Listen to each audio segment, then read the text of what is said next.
So এইখানে আপনারা দেখতে পাচ্ছেন অনেকগুলো পেজ এবং অনেকগুলো কিন্তু আইডি শো করছে। আমি যদি ইচ্ছা করি এখান থেকে চেক করব যে আমার কোন কোন আইডি বা কোন কোন পেজ মনিটাইজেশন হবে আর কোন কোন পেজ মনিটাইজেশন হবে না। সেই ক্ষেত্রে কিন্তু দেখতে পাচ্ছেন এইখানে আমাদের পেজ বা আমাদের আইডি সাইটে যে ব্লু টিকটা শো করতেছে, অর্থাৎ ব্লু টিক মার্কটা শো করলে তাহলে আমরা ওই আইডিতে মনিটাইজেশন পাবো। আর যেইটাতে আপনার ব্লু টিক থাকবে না, শুধু হলুদ চিহ্নটা থাকবে, সেই আইডিতে কিন্তু আমরা মনিটাইজেশন পাবো না। সো এইখান থেকে যদি আমি একটু আপনাদের দেখাই তাহলে দেখতে পাবেন যে এই পেজটা আমার কিন্তু মনিটাইজেশন হবে না, এখানে জাস্ট ব্লু টিক নাই, এখানে শুধু হলুদ টিকটা শো করতে। তো বন্ধুরা, আমি আজকের ভিডিওতে দেখাবো কীভাবে আপনারা আপনাদের ফেসবুক আইডি বা ফেসবুক পেজের মনিটাইজেশন চেক করবেন, অর্থাৎ আপনি ফেসবুক থেকে মনিটাইজেশন পাবেন কিনা এবং মনিটাইজেশন অন করে টাকা ইনকাম করতে পারবেন কিনা। সো এটা আপনি কীভাবে চেক করবেন আজকের ভিডিওটি শেষ পর্যন্ত দেখুন, আমি খুব সহজে বুঝিয়ে দিব। ফেসবুক আইডি বা পেজের মনিটাইজেশন পলিসি চেক করার জন্য সর্বপ্রথম ক্রোম ব্রাউজারে যাবেন। ক্রোম ব্রাউজারে আসার পরে আপনারা কিন্তু এইখানে জাস্ট facebook.com লিখে সার্চ দেবেন। facebook.com লিখে সার্চ দেওয়ার পরে কিন্তু এইখানে আপনারা সর্বপ্রথম আপনাদের ফেসবুক আইডিটা লগ ইন করে নেবেন, অর্থাৎ যে আইডিতে আপনি চেক করবেন সেই আইডিটা লগ ইন করে নেবেন, অথবা যেই আইডির আন্ডারে আপনার পেজটা আছে অবশ্যই সেই আইডিটা এখানে লগ ইন করে নেবেন। লগ ইন করে নেওয়ার পর আপনি এখানে কিন্তু সার্চ বার পেয়ে যাবেন, এখানে সার্চ করতে হবে মেটা ফর ক্রিয়েটর্স। সো এখানে ভালো করে দেখে নিন, কী লিখে সার্চ করবেন, মেটা ফর ক্রিয়েটর্স লিখে সার্চ দেওয়ার পর কিন্তু আমাদের সামনে এরকম একটা ইন্টারফেস চলে আসবে। সো আপনাদের যদি এই ক্ষেত্রে কোনো সমস্যা হয়, যদি না আসে, সেই ক্ষেত্রে আপনারা এখান থেকে 3 লাইন মেনুতে চলে যাবেন। 3 লাইন মেনুতে আসার পরে আপনারা এখান থেকে কিন্তু ডেস্কটপ সাইটটা অন করে নেবেন। অনেকের ডেস্কটপ সাইট অন না থাকলে কিন্তু সমস্যা হয়, এরকম পেজগুলো শো করে না।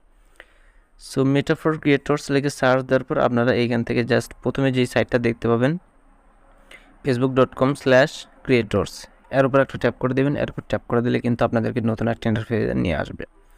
সো আপনাদের আইডি যদি লগ ইন করা থাকে সেই ক্ষেত্রে আপনারা অবশ্যই এইখান থেকে এইখানে 3 ডট দেখতে পাবেন, অর্থাৎ 3 লাইন দেখতে পাবেন, এখানে ক্লিক করে দেবেন। আর যদি লগ ইন করে না থাকে এখানে গেট স্টার্টে ক্লিক করে কিন্তু লগ ইন করে নিতে পারবেন। আমি আপনাদের জুম করে দেখাই। সো একদম ডান দিকে উপরে কোণার দিকে কিন্তু এইরকম একটা অপশন শো করবে, আপনারা এইখানে ক্লিক করবেন। সো এইখানে ক্লিক করলে কিন্তু আমাদের সামনে অনেকগুলো অপশন শো হবে। সো আমি একটু জুম করে দেখাচ্ছি, এখানে কিন্তু অনেকগুলো অপশন শো হবে। আপনারা এখান থেকে জাস্ট এই অপশনটা সিলেক্ট করে নেবেন, আর্ন মানি। সো এখানে ক্লিক করে দেওয়ার পর কিন্তু আমাদের সামনে অনেকগুলো অপশন শো হবে। আমরা এখান থেকে জাস্ট মনিটাইজেশন টুল অ্যাপ্লিকেশন যে অপশনটা দেখতে পাবো এখানে ক্লিক করে দিব। সো ক্লিক করে দেওয়ার সাথে সাথে কিন্তু আমাদের সামনে এরকম একটা ইন্টারফেস শো হবে। আমরা জাস্ট এখান থেকে একটু যদি স্ক্রল ডাউন করে নিচে আসি, হ্যাঁ স্ক্রল ডাউন করে যদি নিচে আসি, আমাদের এই আইডিতে যতগুলো পেজ আছে সবগুলো পেজ কিন্তু শো করবে, প্লাস আইডি কিন্তু এখানে শো করবে। তো আপনারা যদি একটু লক্ষ্য করেন ডান দিকে, আমি একটু জুম করে দেখাচ্ছি আপনাদের, এখানে কিন্তু আপনারা দেখতেছেন যে দুইটা চিহ্ন আছে, একটা হলুদ ডট, একটা হচ্ছে ব্লু টিক মার্ক। আমি যদি এখান থেকে নিচে যাই, এখানে কিন্তু একটা দেখতে পাচ্ছেন শুধু এইখানে হলুদ যেই ডটটা এটা আছে। সো আমি কিন্তু এই আইডিতে মনিটাইজেশন অন করতে পারবো না, কারণ এই আইডিতে আমার কিছু পলিসি ইস্যু আছে এবং কিন্তু পার্টনার মনিটাইজেশন পলিসির যে রুলসগুলো সেইগুলো কিন্তু আমি মানতে পারি না, এই বিধায় কিন্তু এইখানে জাস্ট হলুদ টিক মার্কটা দেখাচ্ছে, জাস্ট কিন্তু ব্লু টিক মার্কটা নাই। সো আমি যদি এখান থেকে স্ট্যাটাস অপশন আছে এখানে যদি ক্লিক করে দিই, আমি আপনাদের বোঝার জন্য আবারও জুম করতেছি, স্ট্যাটাস অপশনটা আছে এখানে ক্লিক করে দিবেন, অ্যাভেলেবল টু সেট আপ। আপনি যদি অ্যাভেলেবল টু সেট আপ এখানে ক্লিক করে দেন তাহলে কিন্তু এইখানে যে পেজগুলো মনিটাইজেশন হবে সেই পেজগুলো কিন্তু শো করবে। দেখতে পাচ্ছেন যেগুলোতে শুধু হলুদ টিক ছিল সেইগুলো কিন্তু নাই, এখানে জাস্ট ব্লু টিক যেগুলোতে আছে সবগুলো কিন্তু এখানে শো করছে। সো এখান থেকে যদি আপনি পলিসি ইস্যুতে ক্লিক করেন তাহলে কিন্তু সেই পেজগুলো আবার ব্যাক করতেছে। সো আমরা কিন্তু এখান থেকে খুব সহজে চেক করে নিতে পারতেছি যে কোন কোন পেজগুলো মনিটাইজেশন করতে পারবো আর কোন কোন পেজ বা আইডি মনিটাইজেশন করতে পারবো না। আমি জাস্ট এখান থেকে আমার যে কোনো একটা পেজ আমি সিলেক্ট করে নেব, জাস্ট দেখানোর জন্য যে আমার মনিটাইজেশনের যে ক্রাইটেরিয়াটা, আমার যে টার্গেটটা দিতে সেটা ফিল আপ হয়েছে কিনা। আমি জাস্ট আমার একটা রানিং পেজ এখান থেকে সিলেক্ট করে নিলাম। রানিং পেজ সিলেক্ট করার পর কিন্তু আপনাদের এরকম অপশন শো হবে।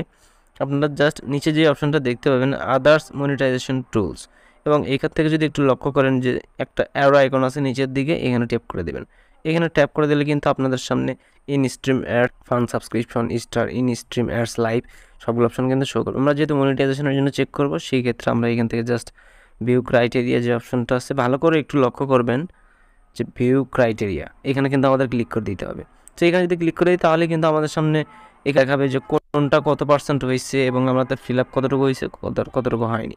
এখানে যদি আমরা গ্রো অডিয়েন্স দেখাই তাহলে কিন্তু 8%, অর্থাৎ আমার কিন্তু পেজে 5000 ফলোয়ার্স এখনও হয়নি।